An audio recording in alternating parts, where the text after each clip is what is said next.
So, inshallah, we're going to talk a little bit about addiction. And the reality is that, again, as all of the issues that we've mentioned, our Muslim youth are also going through these issues of addiction. And this is not something that's exclusive to the non-Muslim world. And of course, although these things are haram, that doesn't prevent people from engaging in them. So there's a research organization, a Muslim-run research organization called the Family Youth Institute, and this is what they focus on doing actually is research about the Muslim community and different stats. So I'm going to share some things from their research, and again, this is not, these are credible researchers. They're PhDs, doctorates in doing this work, and it's not just picking from one university. They're sampling from Muslim students across the country. So these are some statistics they did for youth that are in college. So alcohol use, 48% of women and 45% of men. These are Muslims, again, all of these. Gambling, 19% for women, 36% for men. Marijuana use, 17% for women, 28% for men. Illicit drug use, i.e. harder drugs, 17% for women, 28% for men. Premarital sex, 48% for women, 57% for men. Now, of all the students, of all the Muslim students, those are the numbers. So this was 58.5% of the Muslim students that they had interviewed have engaged in at least one of these. Okay, so in other words, more than half have engaged in at least one of these, and 77% have engaged in more than one of them. Okay, so in other words, it's not just one thing that's been done. Typically, most of them have done at least two or more of these different items. And when it comes to all of them, something like 25% had engaged in all of them. 70% of those who had sampled or used alcohol started before they ever got to college. Which means that although these are statistics specifically researched based on college-age kids, many of these people have started engaging in these behaviors in high school or even earlier than that. Pornography addiction is another one that's really high. They haven't done statistics on it yet, but 40% of all internet searches are for pornography. And again, this is something that is, equally happening amongst the Muslim community. Internet addiction itself is something that is now being classified as an actual addiction as well, given its excessive amount of use and time focused on it and so forth. When they were asking about the causes for a lot of these addictions, the answers came back: having a good time, peer pressure to decrease their stress, and curiosity. So I want us now to reflect on some of the things that we've already been talking about these last few days in terms of our negative environments that we're in, the critical need for us to have good friends, good Muslim friends, and for us to keep ourselves in a situation where we are surrounded by positive answers and encouragement and so forth. Because as you see, most of the reasons would have been solved simply by having a good environment and good friends. Having a good time, ranked as the number one thing. Why? And really it ties directly into number two, which is peer pressure. Because it's your group of friends that say, hey, come on, let's go have a good time together. Let's go do something fun. And here's what's being sold as being fun. How many of you, show of hands, are familiar with the story, The King's New Clothes? The fable? One? Okay, so I'll tell the story. So it's a fable, but there was a very wealthy king who wanted to have the very best clothes. So he put out a notice in the land saying that he wanted to have the very best clothes made. And a couple of gentlemen showed up, and they said, we are the world's finest tailors and weavers, and we will make you the most phenomenal set of clothing ever. So the king was very pleased and said, yes, by all means. He set them up in a room. They brought in their sewing machines and their looms. And even though there was a very expensive price that they quoted to the king, but they set to work right away. They were in the room working day in, day out, week in, week out. Finally, after a couple of weeks, the king sent one of his advisors to go down and check out the progress. The advisor goes in the room. He sees the guys busily sitting, one of them sitting at the sewing machine, one of them is on the loom. But he doesn't see any material. He doesn't see any fabric being woven on the loom, and he doesn't see anything being sewn on the sewing machine. But when he walks in the room, the two guys say, oh, we're glad you're here. What do you think of this? And the guy lifts up, just like you see me here, to the eyes of the advisor, nothing. But the guy's lifting up off the loom. What do you think of this material? Isn't this the finest, lightest, most beautiful material I've ever seen? Here, hold your hand out. And the guy kind of holds his hand out, and the guy seems to drape the material over his hands. Isn't that the lightest material? Have you ever felt material that's lighter than that?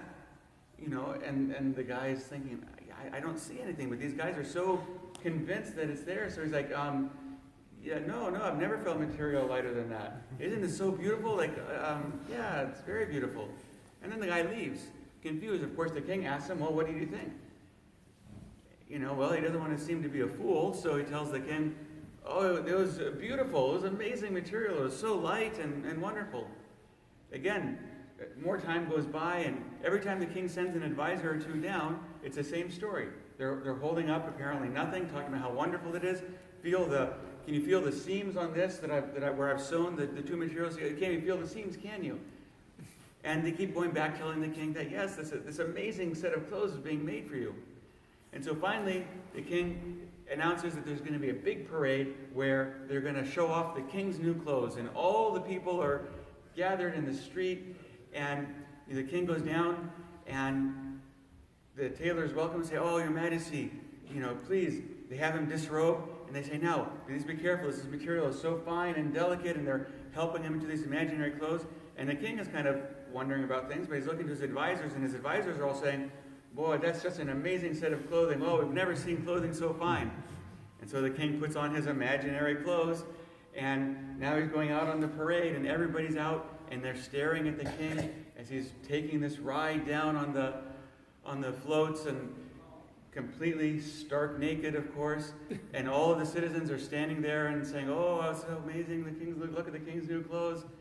Until finally this young boy, about 5 years old, has the actual nerve, courage, or perhaps just the innocence, and he says, as he stands out, he says, hey mom, look, the king is naked.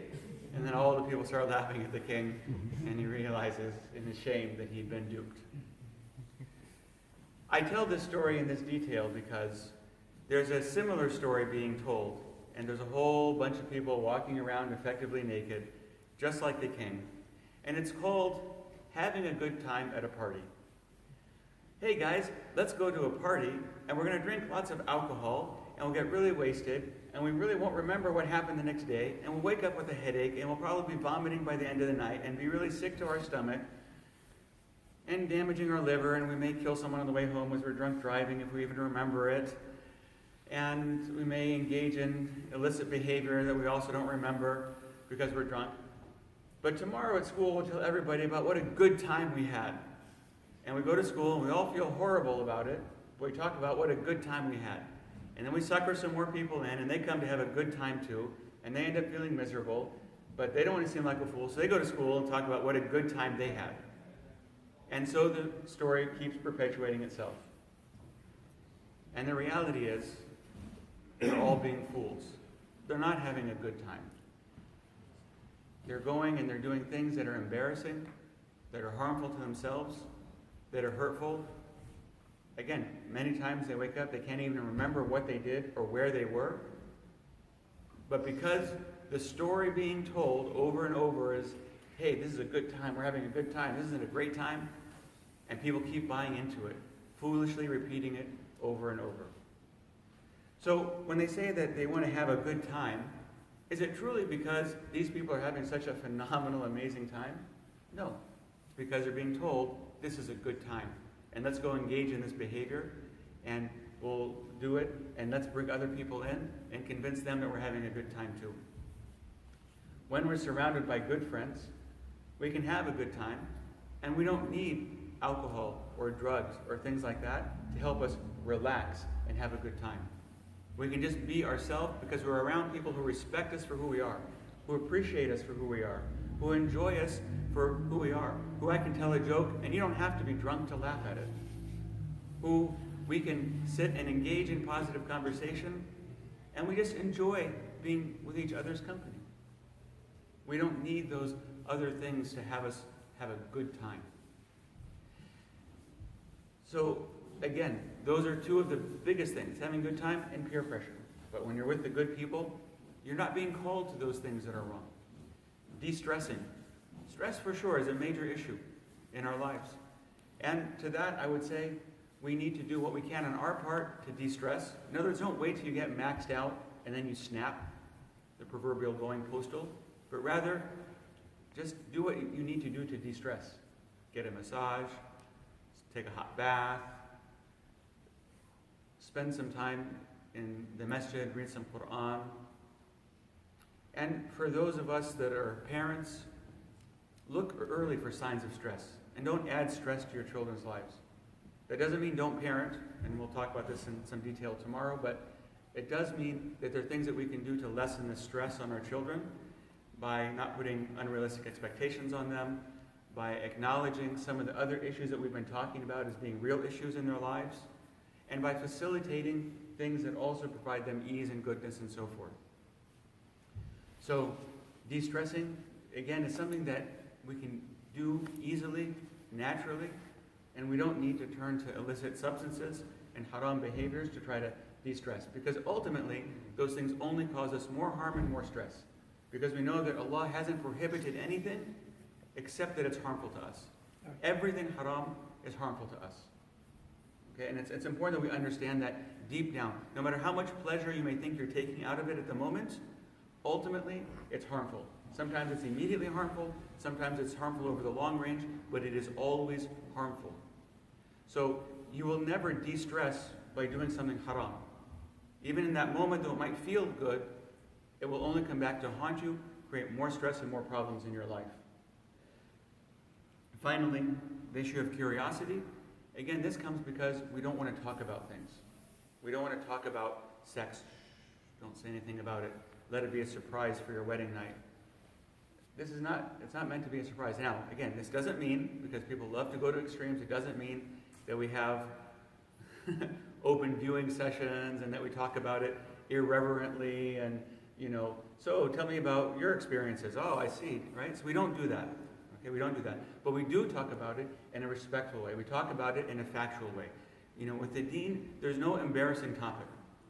So sex, yes, it's something that we engage in. Yes, it's pleasurable. And we do it in the halal means with our spouses. But we don't talk about details of any of our individual spouses. And in an appropriate environment, we would talk in, with enough relevant detail so that it's not a surprise. We know it's coming, we know how it's done, we know it's the sunnah of it, and so forth.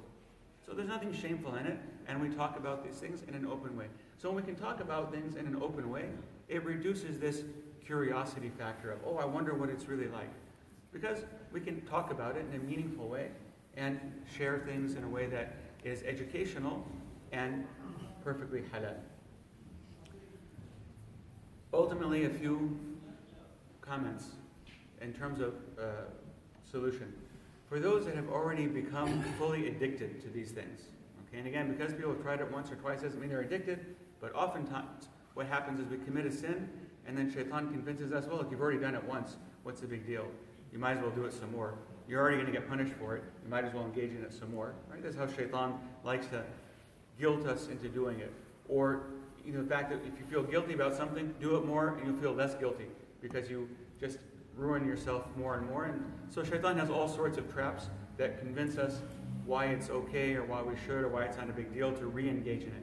If we're at a level of addiction, as we've said before, get professional help. There are certain drugs that can help people break habits, especially if you're addicted to the hard substances, heroin and so forth. Even tobacco, there are drugs that are available to help break that addiction to tobacco. Alcohol and so forth. Again, there are things, there are programs that help break the addiction. And understand that you've been addicted, that any exposure brings it back, you tend to re-immerse yourself back in it again. So even if someone has been an alcoholic and they've been clean for 20 years, and they go back and they take just one drink, it's exceedingly likely that they'll re-engage fully and become fully alcoholic again, and drink a lot of drinking again. Pornography, the same thing. These are things we just need to cut off. Put blockers on your computers at home, put blockers on your phones. It's so prevalent that we have to take active steps to stop these things. And by the way, again, it's not an issue of religious family, non-religious family. These are things that have been seen in, even in hifz schools. I've heard, horror stories in masajid where people go in and they find all kinds of crazy things on the computers and so forth. So we need to take active steps because these things are real addictions that are affecting our ummah, and we need to do what we can to get the help for the people who need it. Number one. Number two, as we've said again and again, have good company, have good friends, have mentors, and parents, know who your children's friends are. You should know who they are, what they like. You should be inviting them over to your home. You should spend time with them, engage them in conversations, know what they think, know how they think. It's important that we know our children's friends well. Have positive environments and engage in stress reduction early. And inshallah, we support each other in staying away from these things that are super problematic. We acknowledge the reality of these things, and inshallah, together we collectively come out of them and we pull each other out. And we don't shame each other. We all fall in different mistakes. We have different areas of weakness. So if somebody comes to you and has some issue with you, or they share something with you, or someone's engaged in something, make sure you engage with them in a positive way that doesn't make them feel ashamed and horrible, but in a way that lets them know that you want to help and help them get the help that they need so that we can overcome these things, and that we're not trapped in it because we feel too ashamed to even talk to anybody about it, but we can actually feel safe coming to somebody saying, hey, I need some help, can you help me? And I know that you're not going to give me some horrible look like, oh my God, you, brother, I can't believe you would do it. And then we're just like, oh, I know I shouldn't have said anything to anybody. Wassalamu alaikum wa rahmatullahi wa barakatuh.